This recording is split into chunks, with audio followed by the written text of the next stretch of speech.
आता इम्तियाज जलील यांच्या घराबाहेर समर्थकांची मोठी गर्दी जमली। आज खूप ठिकाणी विरोध झाला म्हणून समर्थक जमले आणि घोषणाबाजी सुद्धा सुरू आहे।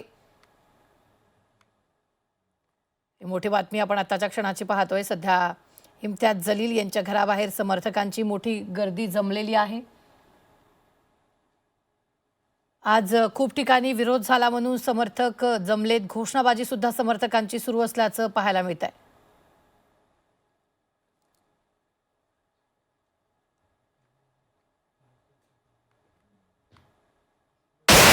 संभाजीनगरातली ही दृश्य आहेत। इम्तियाज जलील यांच्या घराबाहेर समर्थकांची मोठी गर्दी जमलेली आहे। तर आज खूप ठिकाणी विरोध झाला म्हणून समर्थक जमलेले पाहायला मिळत आहेत।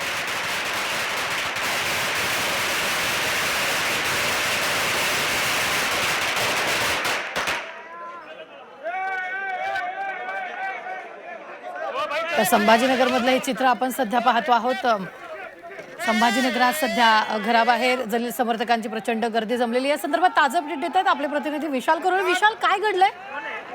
रुबिना, इम्तियाज यांच्या घराबाहेर आता आपण बघतोय समर्थकांची मोठी गर्दी जमली आहे। एमआयएम पक्षानं जवळपास 60 उमेदवार रिंगणामध्ये उतरवले आणि हे सगळे उमेदवार आता इम्तियाजाच्या घराबाहेर आले आणि याचं कारण म्हणजे आज दिवसभरात एमआयएमच्या ठिकाणी कार्य झाले।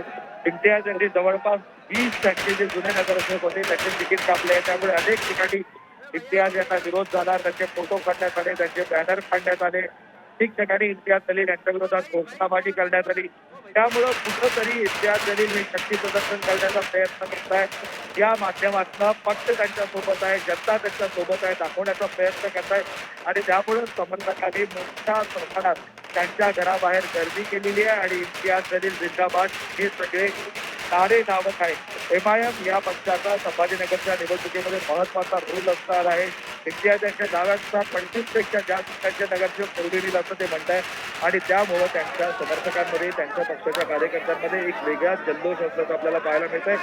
आज उमेदवारी अर्ज दाखल केले आणि आजपासूनच एमआयएमच्या या जल्लोषाला सुरुवात झाल्याचं आपल्याला म्हणता येईल आणि मोठ्या संख्येने लोक आता घराबाहेर जमले आणि इम्तियाज जलील घराबाहेर येण्याची ही लोक प्रतीक्षा करत आहे। रुबिना, निश्चित हे घराबाहेर जे उमेदवार जमलेत ते फॉर्म भरलेले उमेदवार आहेत की ज्यांना उमेदवारी दिलेली नाहीये ते उमेदवार आहेत? विशाल, हे सगळे समर्थक आहे, या सगळ्यांना उमेदवारी मिळालेली आहे। निश्चित निश्चित विशाल, धन्यवाद ताजा अपडेट देण्यासाठी। आपण ही दृश्य सध्या पाहतोय, हे विरोध झालेले इच्छुक नाहीयेत, तर हे फॉर्म भरलेले उमेदवार आहेत जे इम्तियाज जलील घराबाहेर येण्याची वाट पाहत आहेत। तिथे सध्या जल्लोषाचं वातावरण पाहायला मिळत आहे। जलील समर्थकांची प्रचंड गर्दी झाल्याचं आपल्याला पाहायला मिळत आहे। फटाके वाजवत जोरदार आतषबाजी या ठिकाणी करण्यात आल्याचंही पाहायला मिळत आहे।